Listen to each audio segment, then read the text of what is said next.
Proklamasi. Kami, bangsa Indonesia, dengan ini menyatakan kemerdekaan Indonesia.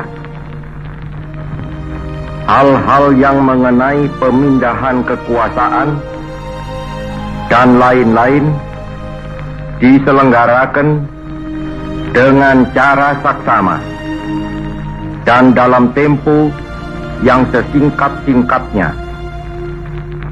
Jakarta, 17 Agustus 1945, atas nama bangsa Indonesia, Soekarno Hatta.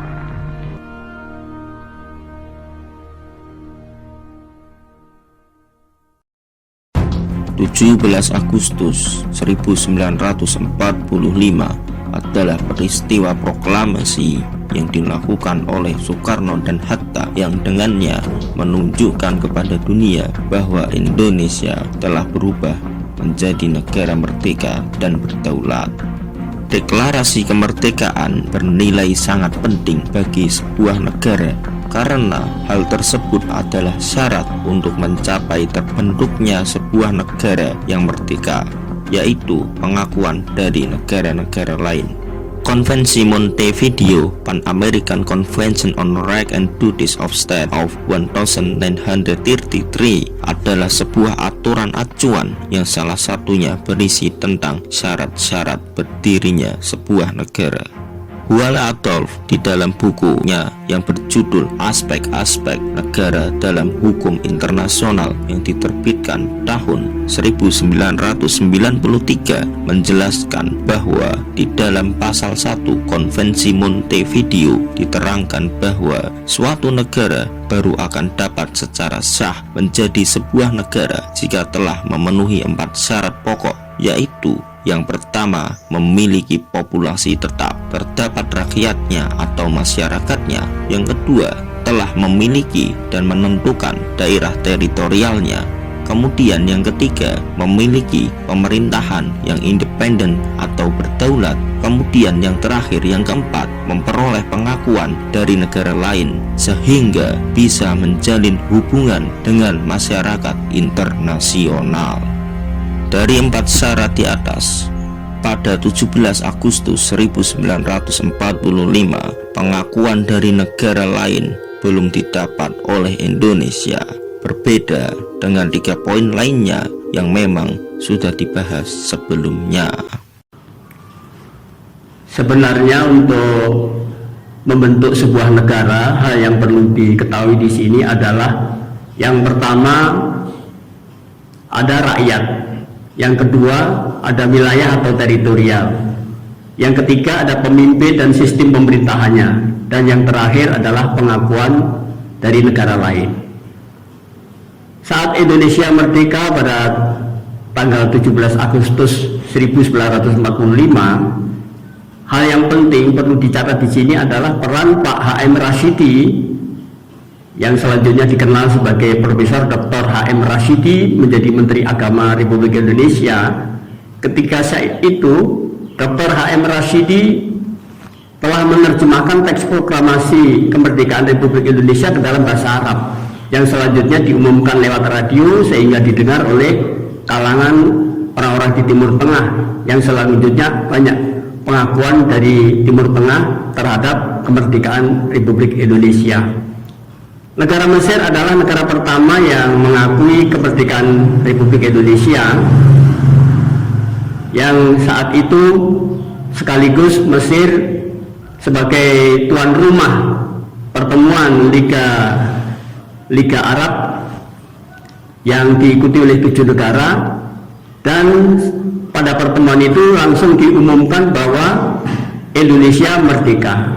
Pertemuan Liga Arab itu diselenggarakan pada ulang tahunnya pertama 18 November tahun 1946.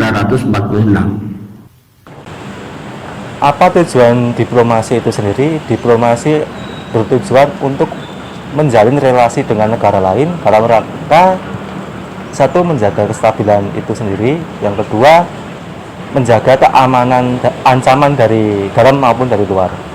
Kurang lebih sesederhana itu. Dalam kaitannya dengan misi diplomasi ke Timur Tengah, maka perlu saya jelaskan terlebih dahulu kaitannya dengan peran dan fungsi seorang diplomat dalam mendukung marketing Indonesia di negara akreditasi atau di negara tempat para diplomat ditempatkan. Kata diplomat itu terdiri dari huruf D, I, P, L, O, M, A, T. D itu berarti discovery. Kalau seorang diplomat ditempatkan di suatu negara akreditasi tempat diplomat dinas, maka pertama-tama yang harus dilakukan oleh seorang diplomat itu adalah discovery. Dia harus menelusuri, harus mencari tempat-tempat untuk kerjasama. Itu sesuai fungsinya. Kalau protokol konsuler itu juga harus berkunjung ke tempat-tempat nanti langkah apa yang harus dilakukan oleh seorang diplomat di fungsi protkon. Demikian juga dulu seperti saya itu sebagai adikbud, berarti saya hari pertama itu harus melakukan discovery. Discovery itu bisa dilakukan selama 1 bulan atau paling lama 3 bulan. Kalau bisa 1 bulan itu lebih bagus, sehingga nanti seorang diplomat langsung bisa mengerjakan misi-misi diplomasi yang akan dikerjakan. Nah, karena itu saya dulu juga datang ke Mansuroh, datang ke Iskandaria, datang ke Tafahna, datang ke Zakozik gitu, dan lain sebagainya, itu sebagai tempat para mahasiswa Indonesia yang belajar di Mesir. Maka discovery itu penting sekali.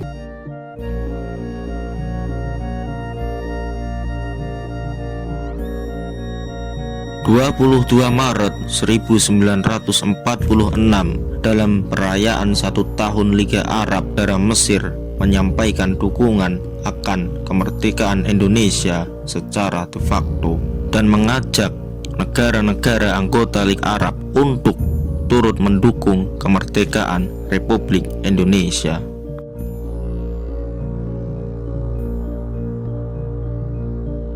Dukungan dari pemerintah Mesir untuk upaya kemerdekaan Indonesia kembali terlihat wujudnya dengan mengutus seorang diplomat yang bernama Muhammad Abdul Mun'im. Muhammad Abdul Mun'im adalah seorang konsulat jenderal Mesir di Mumbai, India. Muhammad Abdul Mun'im datang dan berkunjung ke Indonesia pada tanggal 13 sampai 16 Maret 1947.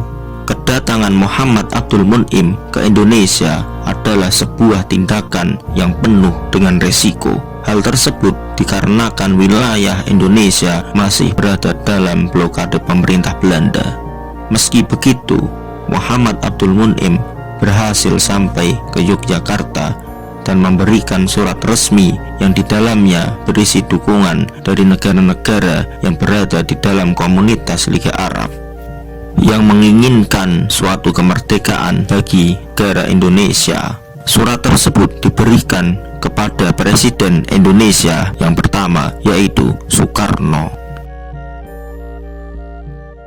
Sebelum 4748 situasi yang di Mesir, memang kerjasama pendidikan dan kebudayaan Indonesia dengan negara-negara kawasan Timur Tengah itu memang sudah dimulai sejak tahun 1850. Nah, tahun 1850 itulah di Mesir itu ada semacam komunitas namanya Ruwak Jawi. Ini berada di teras Masjid Al-Azhar. Banyak orang-orang Indonesia yang tinggal di situ, yang tidur di situ, sehingga dari sinilah ternyata tahun 1850 itu sudah ada mahasiswa Indonesia, sudah ada kerjasama internasional, khususnya di bidang pendidikan dan kebudayaan. Nah, mahasiswa pertama yang tercatat ya, ini menurut manuskrip yang kita temukan, yang kemudian dimuat di dalam buku Potret Hubungan Indonesia-Mesir, itu adalah Kiai Haji Abdul Manan Diponegoro. Itu beliau adalah pendiri pesantren Termas, Jawa Timur, Pacitan, itu yang diduga pertama kali belajar di Al-Azhar, jadi mahasiswa pertama. Itu sekitar tahun 1850-an. Pada waktu itu kalau tidak keliru, Grand Syekh-nya itu Syekh Al-Bajuri, itu pada tahun 1850-an begitu. Nah, karena itu peran mahasiswa di situ sudah mulai terlihat, sehingga Sekjen Liga Arab Abdurrahman Azam Pasha itu pada tanggal 13 Oktober tahun 1945 mengatakan bahwa bangsa Indonesia mempunyai ikatan yang kuat dengan negara-negara Arab. Karena itu bangsa Indonesia merasa bangga. Karena apa? Memiliki hubungan dekat dengan negara-negara Arab. Oleh sebab itulah mereka lebih layak mendapatkan perhatian kita ya dibandingkan bangsa-bangsa yang lain gitu. Karena hubungan yang erat ini ternyata sudah terjalin sejak tahun 1850. Presiden Soekarno pada 10 April 1947 mengirimkan beberapa orang diplomat yang ditugaskan untuk mengemban sebuah misi kunjungan balasan ke Mesir. Diplomat yang diutus tersebut diantaranya adalah Agus Salim, Abdul Rosid Baswedan, Rosidi, dan juga Nazir Datuk Pamuntjak. Setelah peristiwa itu pada tanggal 10 April 1947, Presiden Soekarno mengirim diplomat untuk dibawa ke Mesir. Di antaranya A.R. Baswedan, Agus Salim, Izar Siman Pamuntjak, Fus, sama Rosidi itu sendiri. Nah, diplomat itu disambut cukup meriah, kutip oleh masyarakat Mesir. Kedatangan para diplomat dari Indonesia ini disambut hangat oleh masyarakat Mesir. Bahkan di berita-berita koran waktu itu di Mesir menjadi berita utama. Duta Besar Belanda di Mesir menunjukkan ketidaksenangannya atas kedatangan Duta Besar utusan Presiden Soekarno ke Mesir. Duta Besar Belanda nampak sangat keberatan dan juga melakukan protes terbuka kepada pemerintah Mesir. Saat delegasi Indonesia ini diterima di kedutaan Kairo, Mesir, ketika dia sedang di ruang tunggu, dan berikutnya adalah giliran orang Indonesia itu masuk ke dalam ruangan untuk bertemu dengan pihak Kairo, Mesir. Yang keluar dari dalam tadi ternyata utusan dari Belanda, sehingga ketika saat berpapasan dengan orang Indonesia di luar tadi, nampak ada kesan bahwa orang Belanda tadi amat sinis melihat orang Indonesia ini. Tentu saja Anda bisa memberikan macam-macam persepsi bahwa orang Belanda tidak setuju, tidak senang dengan ulah Indonesia yang melakukan upaya pengakuan berbagai negara untuk terhadap kemerdekaan Republik Indonesia. Tentu saja kedatangan para diplomat ini tidak mulus, ada tantangan-tantangan yang lain. Duta Besar Belanda di Mesir menunjukkan ketidaksukaannya kedatangan diplomat dari Indonesia itu. Mereka mengecam secara terbuka kepada Mesir agar tidak menunjukkan respek pada para diplomat dari Indonesia itu, dengan dalih bahwasanya wilayah Indonesia itu masih berada di wilayah kekuasaan kolonial Belanda. Jika pemerintahan Mesir masih ngeyel, maka pemerintah Belanda akan memutus hubungan ekonomi dengan pemerintah negara Mesir. Selain itu juga akan melepas dukungan Mesir terhadap Palestina di PBB.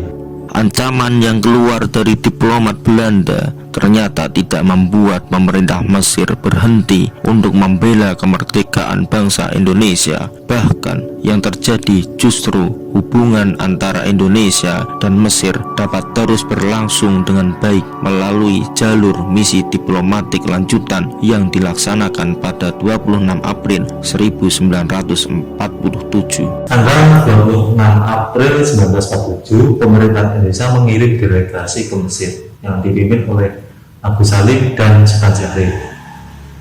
Selanjutnya, Sultan Syahrir dan Abu Salim berkumpul dengan duta para pejabat di Mesir di Hotel Heliopolis, Paris. Nah, secara historis, karena tadi Sekjen Liga Arab sudah mengatakan hubungan yang erat dengan Indonesia, ya negara-negara Arab itu, maka secara historis Mesir adalah salah satu negara terkemuka yang pertama kali memberikan pengakuan terhadap kemerdekaan Indonesia.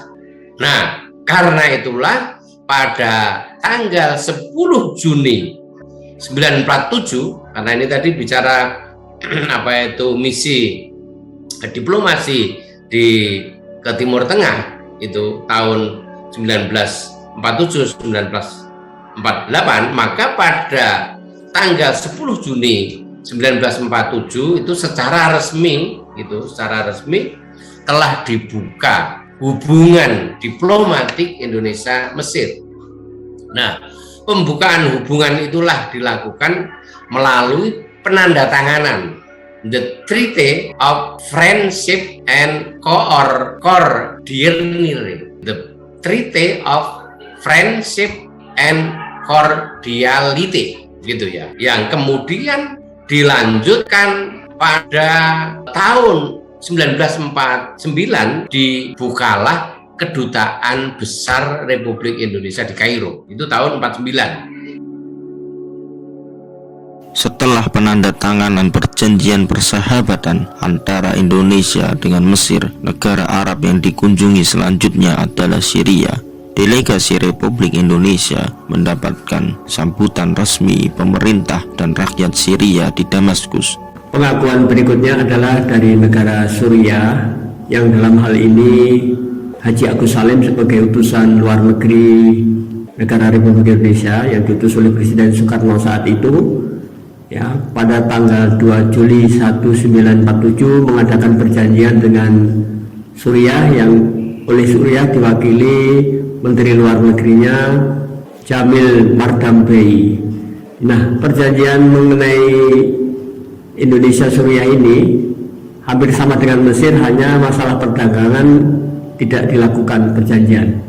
Setelah perjanjian persahabatan dan pengakuan dari negara Syria telah diperoleh, misi diplomatik Republik Indonesia berlanjut ke Kota Amman, sebuah kota yang menjadi ibu kota Yordania yang penduduknya berjumlah sekitar 300.000 jiwa.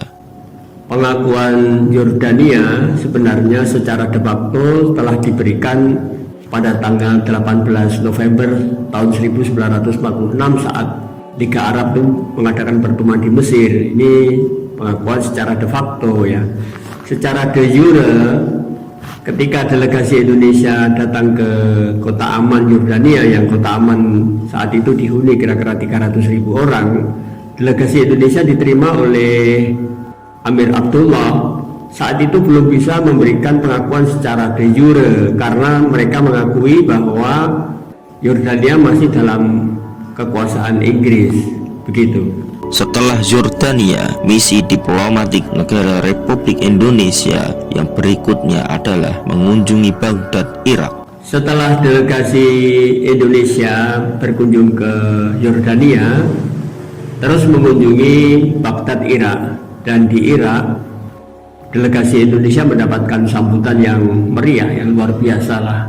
antusiasnya masyarakat Baghdad saat itu. Meskipun secara pengakuan kemerdekaan terhadap Republik Indonesia melalui banyak pertimbangan yang diketahui disebabkan oleh pengaruh Inggris yang berpihak ke Belanda di wilayahnya, namun meskipun begitu, kenyataannya adalah bahwa Irak secara resmi mengumumkan sebuah pengakuan atas kemerdekaan Republik Indonesia senada dengan yang disampaikan Liga Arab. Sempat terjadi halangan karena Inggris waktu itu juga pernah menjadi penjajah di Irak, selain itu juga pro pada Belanda, tapi tetap secara resmi mendukung kemerdekaan RI meskipun tanda tangan itu tertunda.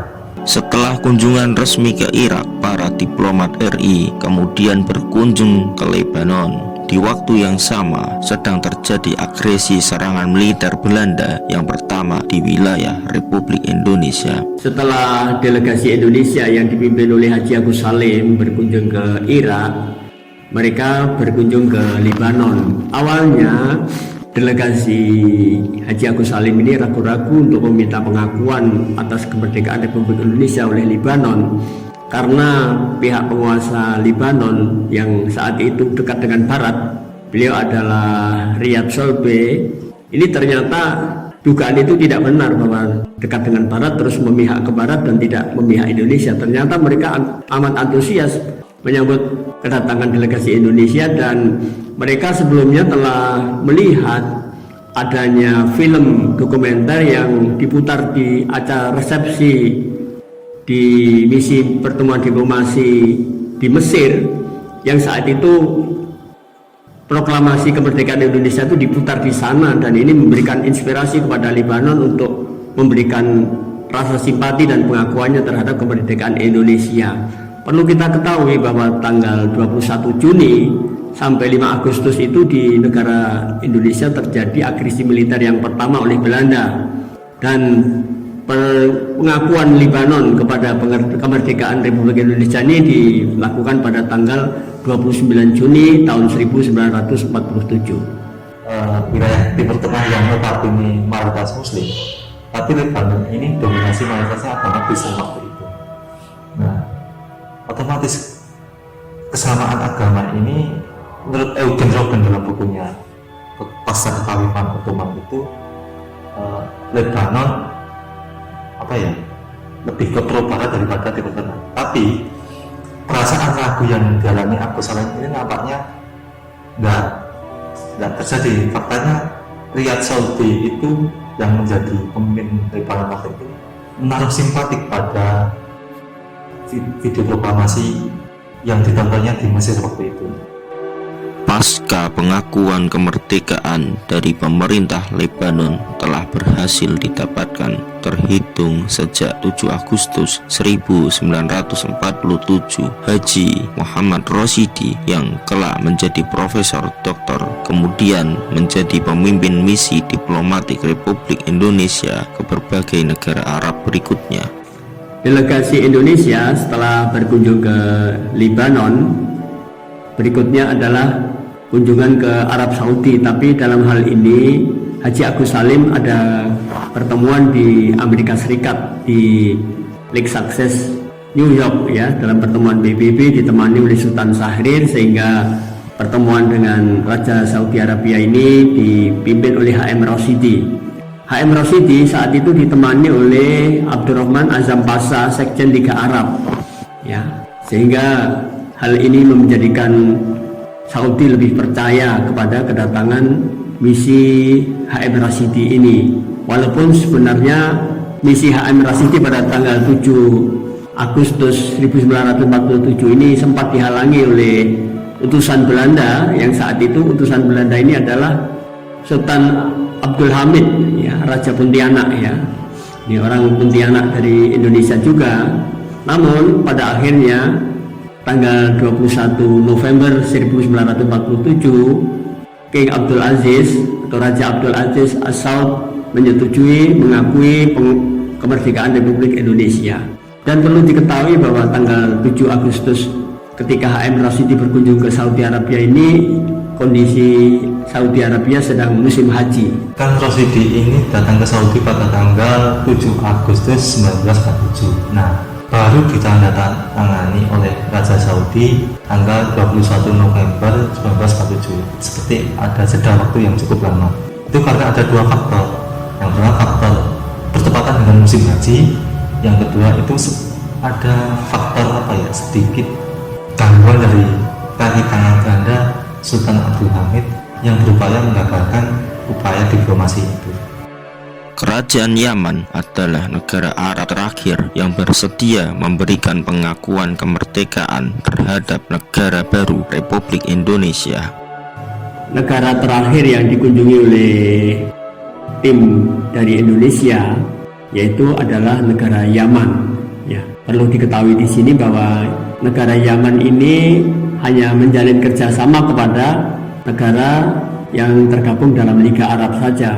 Saat itu, pada tanggal 20 November 1947, utusan Liga Arab dari Yaman yang bernama Ali Al-Muayyad memberikan pengakuan atas kemerdekaan Republik Indonesia di bawah utusan Indonesia HM Rashidi.